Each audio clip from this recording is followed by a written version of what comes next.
Bom, olá pessoal, aqui é o William Jacob e é com muita alegria que eu estou aqui hoje para trazer algumas reflexões, né, aqui cumprimentando a todos que estão nos acompanhando, né, pelas diversas plataformas que transmitem esta palestra, este estudo que nós faremos aqui. Rede Espaço Espírita, Comunhão Elo de Amor, Rádio Espaço Espírita, TV Espaço Espírita e o Jornal Espaço Espírita. Então, cumprimento a todos vocês. Bom, se faltou alguma aí, me perdoe, mas essas são as que estão aqui no cartaz, né, de divulgação da palestra. E fica o nosso agradecimento pela oportunidade, pela possibilidade da gente estar falando um pouco dessa doutrina tão maravilhosa, que tanto nos ajuda e que a gente, como forma de gratidão, tenta divulgá-la para tentar, claro, esclarecer, né, novas inteligências, novas mentes sedentas do conhecimento do Evangelho e do Espiritismo e também de consolar os corações aflitos. Eu tenho feito um estudo sequencial do livro Boa Nova. Então, naqueles espaços como esse que me permitem o tema livre, eu tenho levado sempre na sequência estudos dos capítulos do livro Boa Nova. Então, hoje nós faremos o estudo do capítulo 4.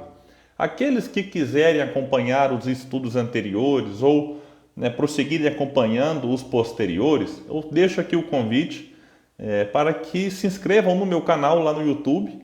Então, o pessoal que estiver no meu canal depois já vai estar ouvindo esse convite também. Se inscrevam no canal, porque lá eu vou separar todos estes estudos na playlist chamado Estudo do Livro Boa Nova.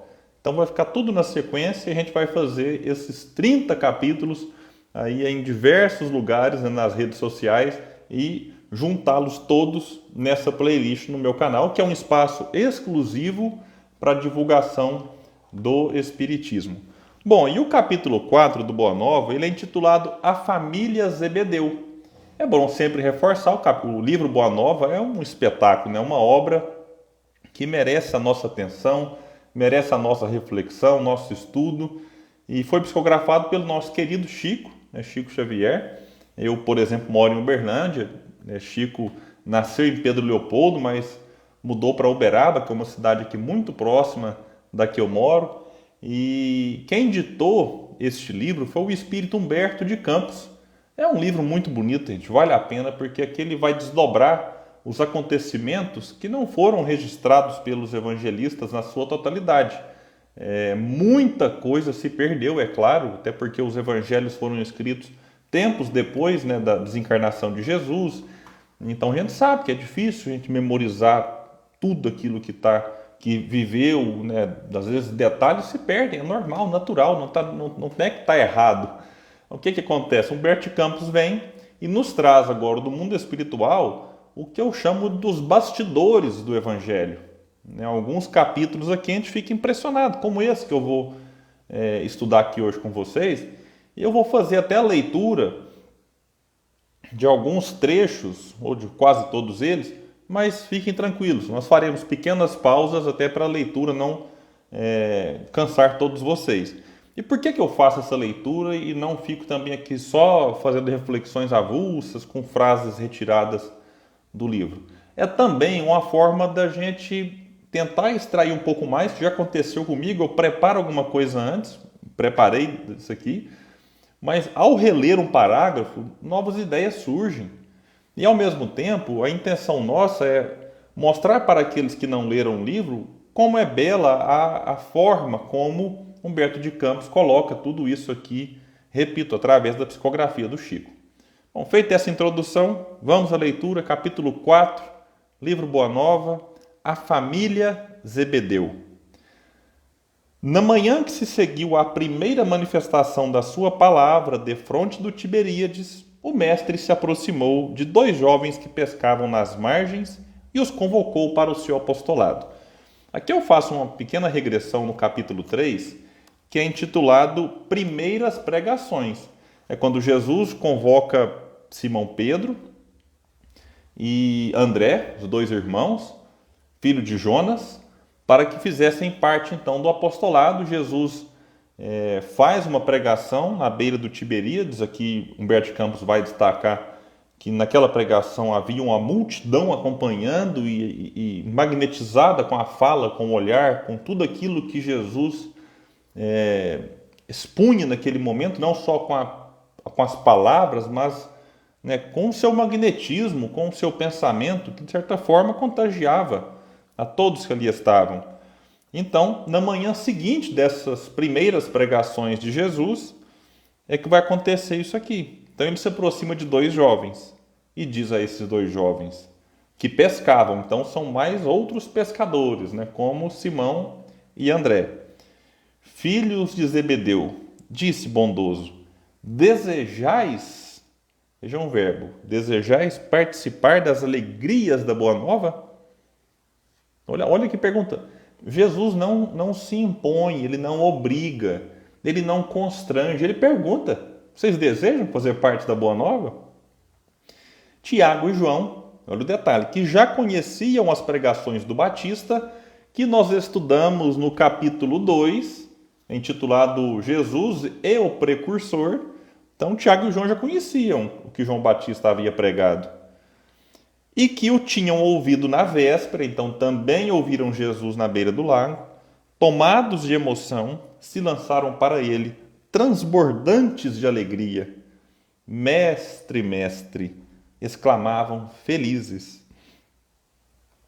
E aqui Humberto Campos vai destacar um pouco, né, da cena ali e dizer: como se fossem irmãos bem-amados que se encontrassem depois de longa ausência, tocados pela força do amor que se irradiava do Cristo, fonte inspiradora das mais profundas dedicações, falaram largamente da ventura de sua união perene, no futuro, das esperanças com que deveriam avançar para o porvir, proclamando as belezas do esforço pelo Evangelho do Reino. Os dois rapazes, galileus, eram de temperamento apaixonado, profundamente generosos, tinham carinhosas e simples, ardentes e sinceras as almas. Veja que interessante, né? Ele vai descrevendo aqui até a personalidade desses dois irmãos. João tomou das mãos do Senhor e beijava-as afetuosamente. Então João pega as mãos de Jesus e começa a beijá-las, enquanto Jesus lhe acariciava os anéis macios dos cabelos. Tiago, como se quisesse hipotecar a sua solidariedade inteira, aproximou-se do Messias e lhe colocou a destra sobre os ombros em amoroso transporte.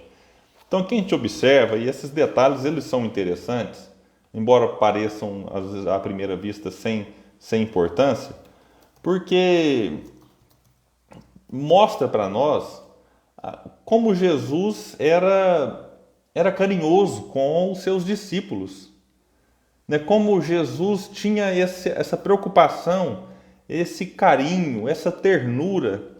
No capítulo anterior, a gente vai perceber que Jesus, depois que recebe a confirmação tanto de Simão Pedro quanto de André, ele abraça os dois. Ele abraça os dois. Então isso é importante. E esse João aqui, só para a gente... Esse Tiago é o Tiago maior, né, que a gente vai conhecer depois como Tiago maior. E esse João é o João, o evangelista. Então o João Evangelista, que a gente fala aqui do João Batista no capítulo 2. E aqui agora a gente não fala aqui, mas é o João, que seria no futuro o João Evangelista. Evangelista porque escreveu um dos evangelhos, ou o apóstolo João, né? Então a gente vai ver, né, dessas duas formas. Então, voltando aqui ao texto, vai dizer o seguinte: os dois novos apóstolos, entretanto, eram ainda muito jovens, e em regressando à casa com o espírito arrebatado por imensa alegria, relataram à sua mãe o que se passara. Eu gosto sempre de tentar imaginar a cena, né? Eu tenho dois filhos, eu tenho um filho de 17 e uma filha de 9, quase 10.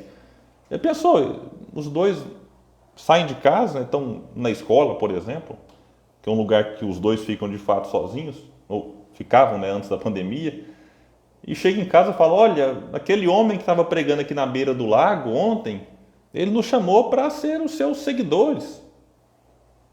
Como é que eu e a minha esposa reagiríamos diante disso? É uma coisa curiosa. Então a gente às vezes olha a reação que vai vir aqui da mãe de Tiago e de João, e às vezes fica: mas nossa, como ela foi insensível. Não, meus amigos, até aquele momento aquele homem era desconhecido. Tudo bem, alguns já tinham visto ele, né? Lembravam dele passeando por ali e tal. Teve essa pregação do dia anterior, mas, né, o pezinho atrás é normal que exista mesmo. Salomé, a esposa de Zebedeu, apesar de bondosa e sensível, recebeu a notícia com certo cuidado. Eu também receberia, né? Também ela ouvira o profeta de Nazaré nas suas gloriosas afirmativas da véspera. Pôs-se então a ponderar consigo mesma: não estaria próximo aquele reino prometido por Jesus? Quem sabe se o filho de Maria não falava na cidade em nome de algum príncipe? Mais uma vez, mais uma pessoa, né, no capítulo 3 isso fica evidente, né, de como o pessoal confundia, achava que esse reino era um reino ali, né, terrestre, mundano, dos homens, né? E será que ele fala, vamos supor, será que ele é um porta-voz? É um termo muito comum. Será que ele é um emissário, um embaixador de algum príncipe famoso que vai chegar aqui na região agora, expulsar os romanos e estabelecer agora um novo reino? Então, será que essa aqui era a dúvida? Porque, e que vai até explicar? Vamos continuar a leitura. O Cristo deveria ser o intérprete de algum desconhecido ilustre que recrutava adeptos entre os homens trabalhadores e mais fortes. A quem seriam confiados os postos mais altos dentro da nova fundação? Então ela começava já a pensar: se vai ter um novo reino aqui, quem que vai pegar, né, os postos mais importantes? Quem terá mais poder? Quem terá mais status? Mais ou menos isso que passava pela cabeça de Salomé. Seus filhos queridos bem os mereciam. Precisava agir enquanto era tempo. O povo, de há muito, falava em revolução contra os romanos, e os comentadores mais indiscretos anteviam a queda próxima dos Antipas. O novo reinado estava próximo, e alucinada pelos sonhos maternais, Salomé procurou o Messias no círculo dos seus primeiros discípulos. Então ela pensava: puxa, todo mundo fala de uma revolução, que o povo vai se rebelar contra o domínio romano sobre a região. Então, quem sabe não chegou o momento, deixa eu procurar Jesus e tentar já aqui arrumar um cargo de confiança para os meus filhos, um termo também atual, que a gente poderia utilizá-lo para tentar entender quais eram as reais intenções de Salomé. E aí ela chega para Jesus e diz assim: Senhor, disse atenciosa, logo após a instituição do teu reino, eu desejaria que os meus filhos se sentassem um à tua direita e outro à tua esquerda, como as duas figuras mais nobres do seu trono. Olha que coisa curiosa, né? Então, vai vir o reino, você será o rei, mas dá para colocar meus filhos aqui, um de cada lado? Né? Quem já viu o filme, por exemplo, desses reis e tudo mais, a gente percebe que ali há uma cadeira central em que fica quem tem mais poder e as pessoas de mais confiança ficam ao seu lado. Como, né, ouvintes, ora como conselheiras, são ali as pessoas mais importantes. Jesus sorriu, como a gente às vezes sorri lendo isso aqui, né?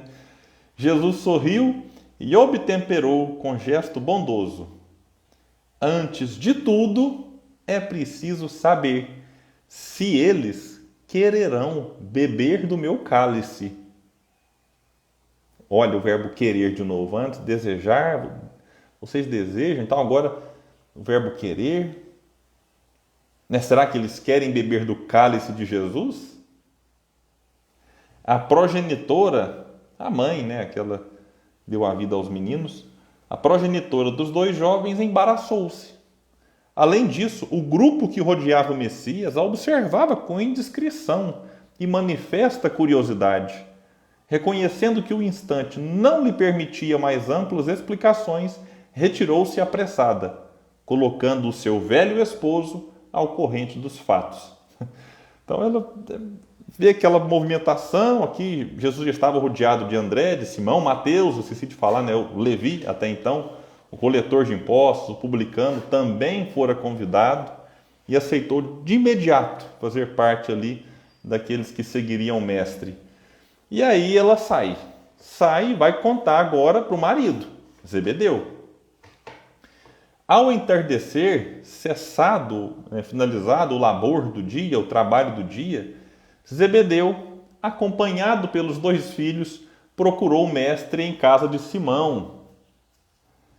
Aí eu fico pensando assim, do tipo aquele pai, né, preocupado com alguma situação, fala, meus filhos, vamos lá, vamos resolver isso juntos, não, tem alguma coisa errada, que convite foi esse? Agora o pai, como responsável pelos filhos, vai então até Jesus para ver que situação que era aquela, né? O que você quer dizer com esse negócio de reino, enfim, reino dos céus, reino de Deus?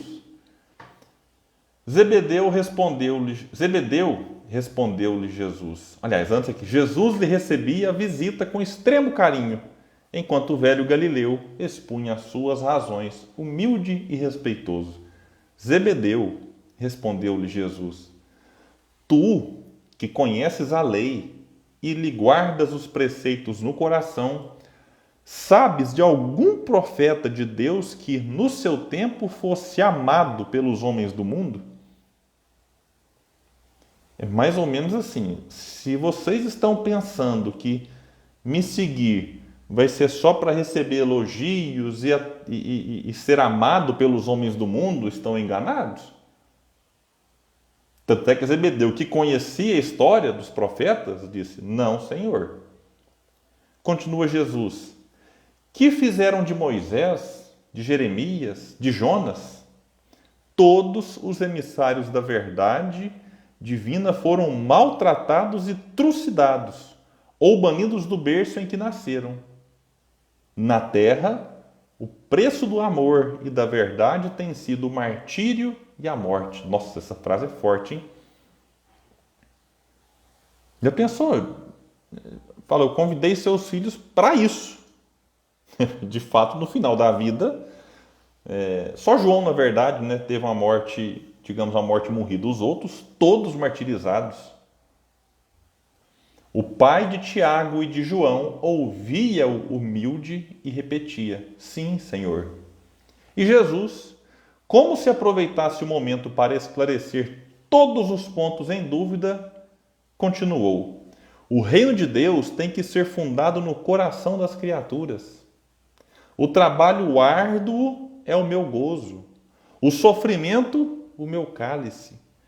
Mas o meu espírito se ilumina da sagrada certeza da vitória. Puxa, isso aqui é impressionante. Eu vou até aproveitar para fazer uma vinculação com o momento em que vivemos, que é um momento de pandemia, um momento em que todos nós ficamos chocados, né? Enquanto eu gravo esse vídeo, né, a gente vive um período em que estamos com uma média de 3.000 mortes todos os dias, no Brasil só, né? No Brasil. 10.000 no mundo. Um número alarmante, em que a gente fica muitas vezes abatido, desesperado, indignado, revoltado. Às vezes a gente sente raiva, né, por conta daquilo que poderia ser feito e não é feito para salvar vidas, para preservar as pessoas em casa, para, né, alimentá-las. Enfim, a gente fica muitas vezes, sim, chocado com tanta negligência daqueles que, como Jesus aqui, fazendo um contraponto, daqueles que têm o poder nas mãos, o poder terreno, que poderia fazer algo e não fazem. Então a gente fica muitas vezes nesse misto de sentimentos e sensações e muitas vezes sem esperanças. Será que a gente vai mesmo vencer? Então, qual de nós? Talvez, né, para quem me escuta aqui, às vezes não fica assim com a dúvida se a gente vai vencer ou não. A questão é de quando, né? Eu não imaginava nunca chegar a abril de 2021 tendo que ainda fazer live porque não podemos conviver normalmente, porque o vírus ainda está entre nós. E detalhe, eu nunca imaginei que chegaríamos nessa época no auge da pandemia. E eu espero que estejamos no auge e seja daqui para melhor. e não que daqui a pouco renovemos esse auge. Não. Então, assim, muita gente fica pensativo. E aí, como é que vai ser? Será que a gente vai vencer? Será que não vamos, né? Tá tudo bem, a humanidade vai vencer, mas e nós, individualmente falando, vamos atravessar essa pandemia e passar por ela ainda encarnados? E aqueles nossos familiares, amigos que já desencarnaram, enfim. Então a gente lida aqui com o trabalho, né? Vai dizer que árduo, em várias frentes, seja o trabalho dentro do próprio movimento espírita, um trabalho para conscientizar as pessoas mais próximas da família, seja o trabalho que nos dá o sustento no dia a dia, fala do sofrimento e fala da certeza da vitória. Esse é um ponto que a gente tem que destacar.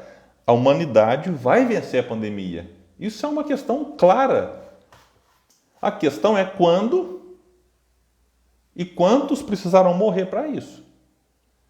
E a gente não pode cair naquele argumento, eu vou até falar falacioso, um argumento falso, embora muita gente talvez fale isso sem más intenções. Não, fica tranquilo, só morre quem tem que morrer. Não. Muita gente que não precisava morrer está morrendo. Por diversos motivos. Ou por negligência pessoal, né, não se preserva, ou porque, de fato, mesmo se preservando, o vírus é um vírus complicado, com alto índice de transmissão, e pode pegar um indivíduo que se cuidou e, enfim, ele desencarnar. Pode ser por negligência dos políticos que não fazem a coisa certa, enfim. Por diversos motivos nós podemos ir antes da hora. A grande questão é, e aí? A vida continua. Isso não pode servir de argumento para que a gente despreze a oportunidade da encarnação presente. E viver do tipo, não, já que a vida continua, deixa eu fazer o que eu quiser, deixa eu ignorar as medidas de prevenção e viver a minha vida como eu quero. Não. Até porque quando se trata de uma pandemia como essa aqui, viral, né, o meu comportamento ele implica também em poder afetar o outro. Então não é só uma questão mais da liberdade de se contaminar. Porque daqui a pouco eu escolho me contaminar, né? E tem gente que pensa assim, fala, não, deixa eu me contaminar logo, eu fico livre desse vírus. Mas aí, talvez você precise de um hospital que, né, vai ocupar uma vaga de alguém que tentou não se contaminar, teve que trabalhar e se contaminou. Então, o nosso comportamento influencia no outro. Então, a gente precisa trabalhar essas questões, que a doutrina espírita nos esclarece com equilíbrio, com responsabilidade, dizendo que se estamos numa sociedade, a lei da liberdade existe, mas a minha liberdade não é absoluta, não tem liberdade para matar, liberdade para contaminar. O meu direito acaba onde começa o do outro, que é o direito da vida. Então, são questões importantes que Kardec vem nos esclarecer. Então, Senhor, exclamou Zebedeu respeitoso, o vosso reino é o da paz e da resignação que os crentes de Elias esperavam. Olha, demonstrando conhecimento das Escrituras. Isso aqui eu acho fantástico. Jesus, com um sorriso de benignidade, acrescentou: a paz da consciência pura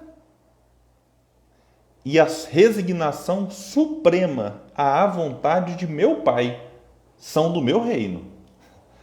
Olha, paz da consciência pura. Então não é aquela paz da passividade, daquele que tudo aceita e fala assim, não, Jesus está no leme, se é assim é porque Deus quer. Não, é a paz da consciência pura. Inclusive essa consciência pura passa por o indivíduo fazer aquilo que é o certo e não simplesmente deixar de fazer. Não é a paz da inação, não é a paz da omissão, é a paz daquele que vai atrás e conquista essa consciência pura através do dever cumprido. E a resignação suprema à vontade de meu Pai. Como nós falamos na oração do Pai Nosso, a oração dominical. Que seja feita a vossa vontade. E não, muitas vezes, a minha, porque a minha pode ser até o pior para mim. Eu sempre gosto de usar a referência os filhos, né? Se a gente for deixar o filho fazer tudo o que quer, será a perdição deles, né? muitos não escovariam mais os dentes, não se alimentariam direito, não iriam mais para a escola, só iriam acordar tarde todos os dias da semana, enfim. Então, o pai que ama o filho, ele estabelece regras, ele estabelece limites, e muitas vezes é a sua vontade que determina o que o filho vai ou não fazer, o que vai ou não acontecer. Isso vale na nossa relação com Deus. Claro que na medida em que os nossos filhos ficam mais maduros para a vida, eles ficam mais livres. Então chega um ponto que a gente não vai mais decidir, olha, você vai casar com essa pessoa, não. Você é livre para escolher. Bom, e nem isso antigamente era, né? Os pais arranjavam casamentos para os filhos. Mas hoje em dia isso acontece, eu acredito que muito raramente. Então o nosso filho, nossos filhos escolhem, né, qual a faculdade, né, qual curso farão na universidade, prestarão vestibular para quê? Também tem exceções em que os pais escolhem, mas vamos tratar de uma maneira geral. Mas no começo ele não escolhe, por exemplo, onde ele vai estudar. Os pais definem, baseado no preço da escola, ou na proximidade da casa, no horário, enfim. Os pais definem. Na medida que o filho amadurece, ele tem maior liberdade de escolha. A vida espiritual também é assim, meus amigos. Quanto menos evoluídos, mais determinados estamos, né, vamos dizer assim, pelas leis. Quanto mais evoluídos, mais livres somos. O que não quer dizer que só faremos escolhas corretas, nós escolheremos errado. E nessas escolhas que fazemos de maneira errada, a gente tem que arcar com as consequências. Isso faz parte, é da vida, para o nosso próprio aprendizado e não simplesmente uma punição, né? Aí continua Jesus. Então ele, beleza, ele confirma paz da consciência pura e resignação suprema à vontade de Deus. Mas, e quando eu coloco mas, os homens costumam falar de uma paz que é ociosidade de espírito e de uma resignação que é vício do sentimento. Essa paz aqui é muito famosa. Do tipo assim, está acontecendo uma coisa errada, aí você quer fazer algo para modificar aquilo, ou para conscientizar a população, ou para esclarecer, enfim, dar a sua cota de contribuição. Aí alguém chega e fala, mexe com isso não, fica quietinho, não sei o quê. É claro que a gente tem que avaliar a forma como a gente vai fazer isso. Mas, né, eu lembro da questão do Livro dos Espíritos, não me falha a memória, 932, vou até pesquisar aqui rapidinho, quando fala que os bons são tímidos e os maus audaciosos. Aqui, é isso mesmo, 932. Porque no mundo, tão a miúde, a influência dos maus sobrepuja a dos bons, por fraqueza destes, dos bons. Os maus são intrigantes e audaciosos. Os bons são tímidos. Quando estes o quiserem, preponderarão. Então é uma questão de querer.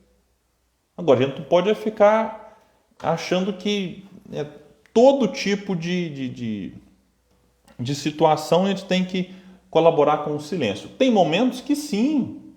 A gente vai ver aqui no capítulo 15 com Joana de Cusa que há momentos em que o melhor remédio é o silêncio.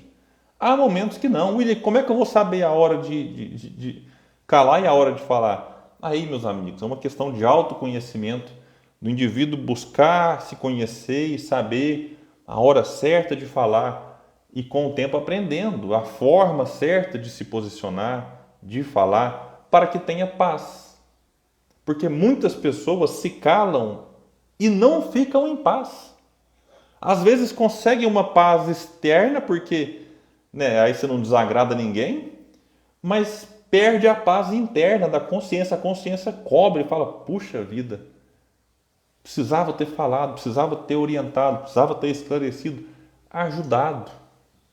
Então esse é um ponto interessante, quando ele fala aqui também resignação, que é vício do sentimento. Tem uma resignação que a gente tem que tomar muito cuidado, porque é acomodação.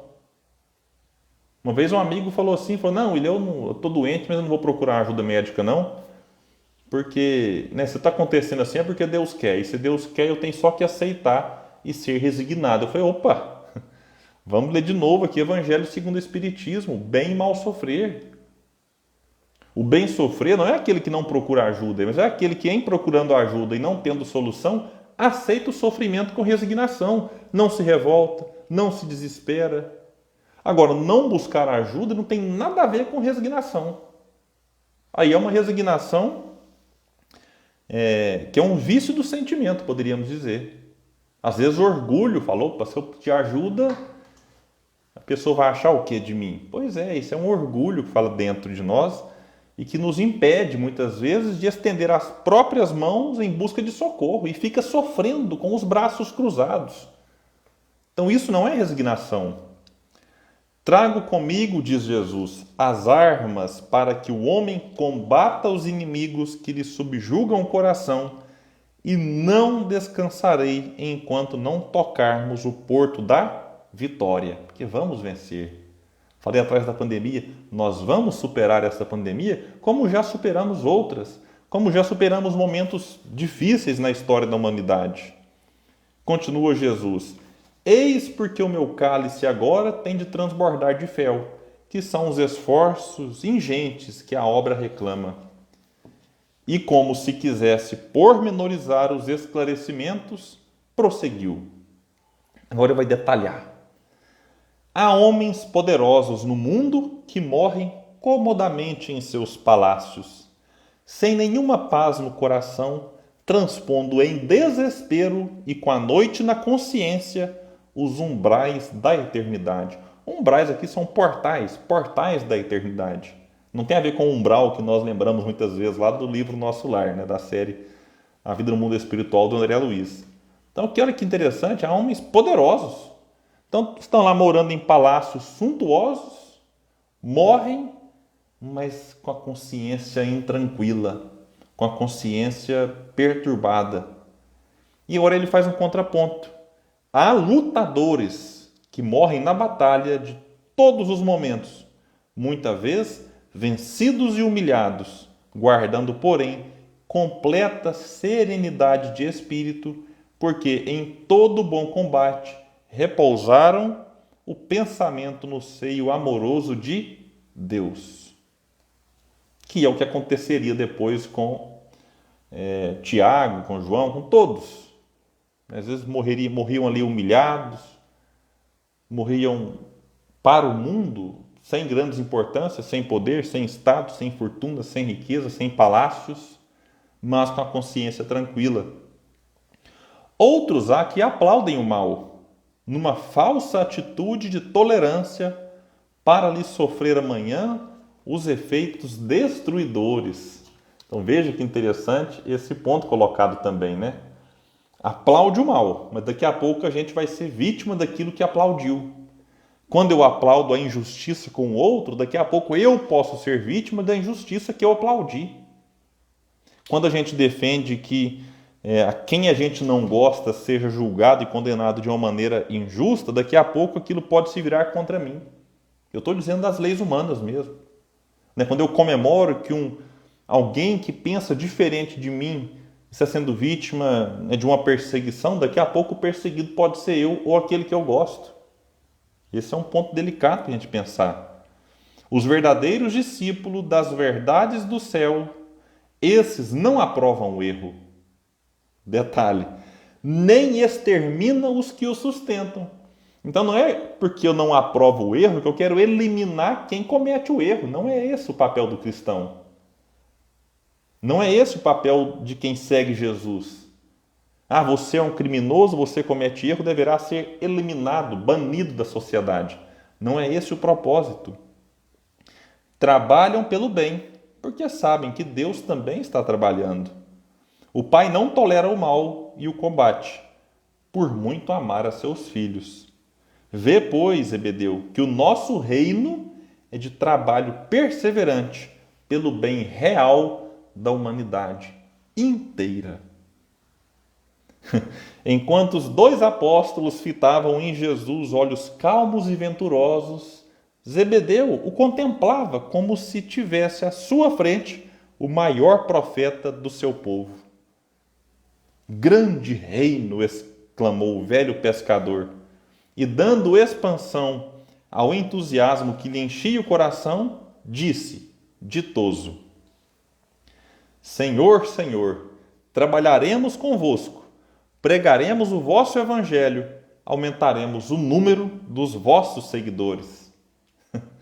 Então, vamos ver se ele compreendeu bem o que queria Jesus. Vejam, concorda, vamos trabalhar com você, vamos pregar o seu evangelho e vamos aumentar o número dos seguidores. Será que essa era a preocupação de Jesus? Será que é isso que Jesus veio nos convidar?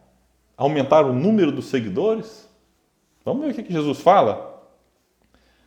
Ouve, Zebedeu, nossa causa não é a do número, é a da verdade e do bem. É certo que ela será um dia a causa do mundo inteiro, mas até lá precisaremos esmagar a serpente do mal sob os nossos pés. Por enquanto, o número pertence aos movimentos da iniquidade. A mentira e a tirania exigem exércitos e monarcas, espadas e riquezas, imensas para dominarem as criaturas. O amor, porém, essência de toda a glória e de toda a vida, pede um coração e sabe ser feliz. Meu Deus do céu, veja que grandiosidade que é isso. Ele falando aqui que a tirania, beleza, essa precisa de exércitos numerosos, de espadas, de tantas outras coisas, de riquezas para financiar ali as batalhas, as empreitadas, mas o amor pede um coração e sabe ser feliz. Lembro de Leon Denis, no final da introdução do livro Depois da Morte, ele falando que não queria agradar a todos, que ele sabia que alguns não aceitariam as suas ideias, mas que se ele consolasse um coração aflito, esclarecesse uma inteligência, ele já se daria por satisfeito. Bom, a gente já sabe o resultado do livro Depois da Morte, né? Se a gente for destacar só um, Eurípides Barçanufo, por exemplo, e tantos outros, eu coloco na casa dos milhões que foram consolados e esclarecidos por Leon Denis e me incluo entre estes. A impostura reclama interminável fileira de defensores para espalhar a destruição. Basta, no entanto, um homem bom para ensinar a verdade de Deus e exaltar-lhe as glórias eternas, confortando a infinita legião de seus filhos. Quem será maior perante Deus? A multidão que se congrega para entronizar a tirania, esmagando os pequeninos, ou um homem sozinho e bem intencionado que com um simples sinal salva uma barca cheia de pescadores? Aqui eu me lembrei de Mahatma Gandhi, né? Este homem que libertou a Índia, ou vamos dizer assim, colaborou, porque eu acho que é uma somatória de esforços e que encontram em Gandhi ali o personagem, né, adequado naquele momento para libertar a Índia do domínio do jugo inglês. Empolgado pela sabedoria daquelas considerações, Zebedeu perguntou: Senhor, então o evangelho não será bom para todos? Em verdade, a mensagem da Boa Nova é excelente para todos, explicou Jesus. Porém, nem todos os homens são ainda bons e justos para com ela. É por isso que o Evangelho traz consigo o fermento da renovação, e é ainda por isso que deixarei o júbilo e a energia como as melhores armas aos meus discípulos. Lá atrás Jesus falou, num determinado momento, que ele deixaria as armas, né? Não estou conseguindo encontrar aqui agora, mas não importa, eu li aqui para vocês. E aí alguém pode ter pensado assim, falou em arma. Qual será que vai ser? Uma pistola, uma metralhadora, uma faca, não sei o que e tal? Que tipo de arma que a gente está pensando que é, né? E aqui ele responde, o júbilo, a alegria, o contentamento e a energia como as melhores armas aos meus discípulos. Jesus era um pacifista. Jesus não incentivava a cultura da violência. Tanto é que quando Simão Pedro arranca sua espada e corta a orelha do soldado que prendia Jesus, o Malco, Jesus repreende Simão, ele não aplaude, ele não fala assim: Simão, hein? Legítima defesa, muito bom. Não, Jesus repreende Simão, Simão, embainha tua espada. Quem com ferro fere, com ferro será ferido. Quem pela espada faz perecer, pela espada perecerá. E aqui ele vai dizer que as melhores armas, o júbilo e a energia. Exterminando o mal e cultivando o bem, a terra será para nós um glorioso campo de batalha. Aqui é para exterminar o mal, não é o malvado, não é o indivíduo mau. E o mal está dentro de nós, né? Ele vai dizer que se um companheiro cair na luta, foi o mal que tombou. Nunca o irmão, que para nós outros estará sempre de pé. Então há uma distinção entre o pecado e o pecador. Jesus quer eliminar o pecado e não aquele que peca. Aquele que peca, a vida vai ensiná-lo. Aquele que peca, a gente tem que entender quais as circunstâncias, qual a sua história, né? E não desanimar de ajudá-lo a reerguer-se, ajudá-lo na educação, na instrução, para que ele se liberte também da ignorância que o domina e domina a nós, e domina a tantos outros, e que por ignorância erramos. Ainda hoje, meus irmãos, por ignorância erramos. Então é isso. Não nos deteremos numa falsa contemplação de Deus à margem do caminho, porque o Pai nos falará por intermédio de todas as criaturas trazidas à boa estrada. É Deus falando por intermédio das criaturas. Estaremos juntos na tempestade, porque aí a sua voz se manifesta com mais retumbância. A voz de quem? Voz de Deus. Manifesta onde? Na tempestade. Mas não é a tempestade que a gente vê, está chovendo, está trovão, raio. Tempestade da vida, momento de sofrimento, de dificuldade. Por isso Deus estava com todos os mártires que sofriam. Por isso eu já gravei um estudo sobre isso, né? Onde está Deus na pandemia? Deus está com quem está entubado. Deus está com um profissional da saúde, com o entregador de iFood que coloca a caixa de comida nas costas e vem entregar para a gente com fome, carregando a comida quentinha para ganhar 3, 4 reais por entrega. Deus está com um peregrino nas ruas sofrendo, pedindo comida, humilhando-se. Deus está com a família enlutada que perdeu um ente querido e sofre. Da mesma forma que no Holocausto, Deus estava lá com os judeus sofrendo. Nos campos de concentração, com aqueles que estavam lá sendo torturados, humilhados, assassinados. Então é isso. Nas tempestades, a voz de Deus se manifesta com mais retumbância. Alegrar-nos-emos nos instantes transitórios da dor e da derrota, porque aí o seu coração amoroso nos dirá. Coração de quem? Simbolicamente, de Deus. Vem, meu filho, estou nos teus sofrimentos com a luz dos meus ensinos. Combateremos os... E aí continua Jesus. Combateremos os deuses dos triunfos fáceis, porque sabemos que a obra do mundo pertence a Deus, compreendendo que a sua sabedoria nos convoca para completá-la, edificando o seu reino de ventura sem fim no íntimo dos corações. Bom, e aqui a mensagem avança, a gente já vai partir para o final. Jesus fica um pouco em silêncio.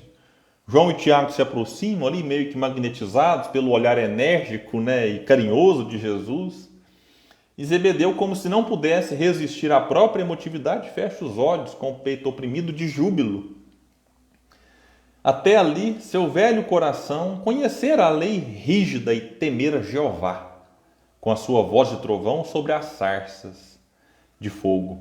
Jesus lhe revelara o Pai carinhoso e amigo de seus filhos, que acolhe os velhos, os humildes e os derrotados da sorte, com uma expressão de bondade sempre nova. O velho pescador de Cafarnaum soltou as lágrimas que lhe rebentavam do peito e ajoelhou-se. Adiantando-se-lhe, Jesus exclamou: Levanta-te, Zebedeu. Os filhos de Deus vivem de pé para o bom combate. Que frase, hein? Levanta-te, Zebedeu, ou levanta-te eu, levanta-te vocês que me escutam. Levantemo-nos. Os filhos de Deus vivem de pé para o bom combate. Avançando então dentro da pequena sala, o pai dos apóstolos tomou a destra do mestre e a umedeceu com as suas lágrimas de felicidade e de reconhecimento, murmurando: Senhor, meus filhos são vossos.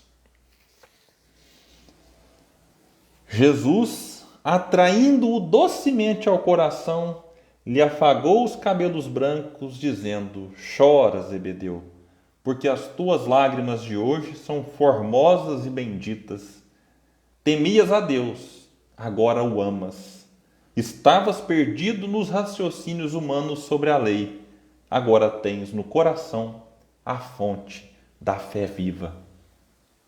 Meu Deus, isso é muito lindo, assim. Esse livro aqui eu sou fascinado por ele. Eu já falei em outros estudos e reafirmo aqui para vocês.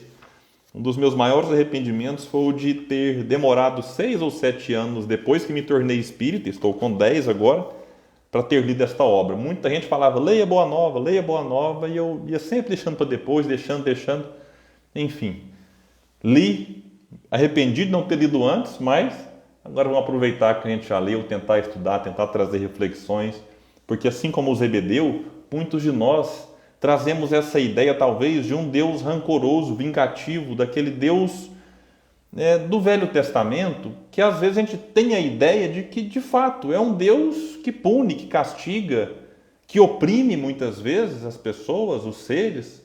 E Jesus vem e fala desse Pai, desse Deus amoroso, que quer o nosso bem, desse Deus que ele vai na sua oração mais bela, Pai nosso que estais nos céus, né? O Pai de todos e não só o Pai de uns, é o Pai de todos nós, que quer o nosso bem, né? Que nos convida ao trabalho, que nos convida a encarar o sofrimento com resignação, mas a resignação ativa, e que nos convida a servir. É como vai dizer Emmanuel, amor é serviço aos semelhantes.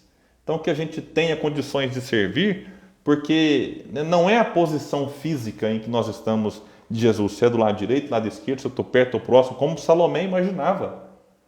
O maior de todos será aquele que mais servir. E Jesus veio dar o exemplo, não veio para ser servido, veio para servir. Deixou o seu legado, deixou o seu exemplo, a sua vivência, como sendo o principal convite a todos nós. Nos momentos de dificuldade que atravessamos, é importante que a gente sirva um pouco mais. Tem uma música muito bonita, eu aproveito para encerrar o nosso estudo, do Lenine, chamada Paciência. Ele vai dizer, e o mundo vai girando cada vez mais veloz. A gente espera do mundo, e o mundo espera de nós um pouco mais de paciência. E ele coloca 3 perguntinhas. Será que é tempo que nos falta para perceber? Será que temos esse tempo para perder? E quem quer saber? A vida é tão rara, tão rara. Bom, meus amigos, que Jesus nos abençoe, nos inspire. Eu agradeço mais uma vez a Rede Espaço Espírita, né, e que eu, a partir dela, cumprimento a todos vocês que nos acompanham aqui nas diversas, talvez, aí, plataformas. Agradecendo o convite, muita paz, muito obrigado e que Jesus nos inspire sempre.